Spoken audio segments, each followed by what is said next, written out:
Hello friends, welcome to Front Ventures. So our problem for today is to write a program to input the principal value, rate of interest and time from the user and calculate its simple interest. तो यहाँ पे हमें question क्या बोल रहा है कि हमें सिंपल इंटरेस्ट कैलकुलेट करना है और उस सिंपल इंटरेस्ट का फॉर्मूला क्या होता है, principal into rate into time divided by 100. ये हमें पता है.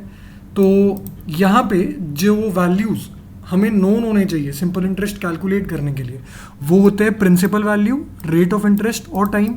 यही तीन वैल्यूज़ है जो हमें पता होना चाहिए, फिर ही हम सिंपल इंटरेस्ट कैलकुलेट कर सकते हैं. तो ये तीन वैल्यूज़ हमें यूज़र से इनपुट लेने हैं. यहाँ पे क्वेश्चन बोला है कि हमें ये यूज़र से इनपुट लेने हैं.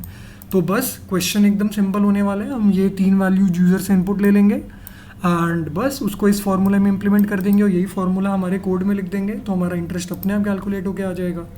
तो इसका कोड भी लिख के देख लेते हैं. तो पहले हम क्या करेंगे, एंटर दी प्रिंसिपल वैल्यू, ये हम यूज़र से मांग लेंगे और उसको हम एक, इट विल बी बेटर कि हम अपने प्रिंसिपल वैल्यू को डबल में स्टोर करें क्योंकि इट इज़ नॉट नेसेसरी कि हमेशा हमारा जो प्रिंसिपल वैल्यू है वो एक इंटीजर नंबर ही हो. तो उसको एक पी नाम के वेरिएबल में स्टोर कर दें और नेक्स्ट डबल. वैसे क्वेश्चन में यहाँ पे कुछ मेंशन नहीं था तो आप इसको कोई भी डेटा टाइप का ले सकते थे, इंट, डबल, फ्लोट. तो यहाँ पे मैंने डबल लिया. अब हम क्या करेंगे कि हम अपना इंटरेस्ट रेट ले लेते हैं यूज़र से. Enter the rate of interest, जो अगेन हम फ्लोट में स्टोर करेंगे क्योंकि हो सकता है हमारा रेट ऑफ इंटरेस्ट 3.5% हो या 4.5 हो या 5.5 हो, ज़रूरी नहीं है वो इंटीजर हो. तो हम अपना फ्लोट आर में रेट ऑफ इंटरेस्ट स्टोर कर देंगे एंड अगेन वो नेक्स्ट फ्लोट होगा. एंड लास्टली हमें क्या लेना है कि हमें एंटर दी टाइम पीरियड लेना है. तो हम एंटर टाइम को इंटीजर, टाइम हम हमेशा इंटीजर में लेंगे क्योंकि जनरली वो 1 ईयर, 2 ईयर, 3 ईयर ही होता है. तो अपने टाइम को एक टी नाम के वेरिएबल में स्टोर करा लेते हैं और उसका डेटा टाइप इंटीजर रखते हैं.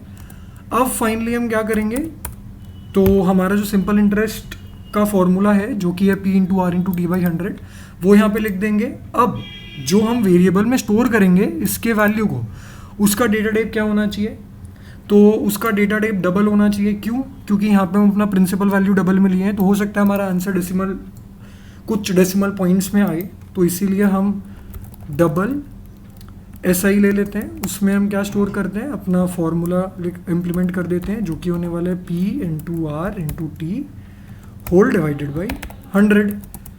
तो ये हमारा सिंपल इंटरेस्ट कैलकुलेट होके आ गया. अब हम क्या करेंगे कि हम अपने सिंपल इंटरेस्ट को प्रिंट करा देंगे.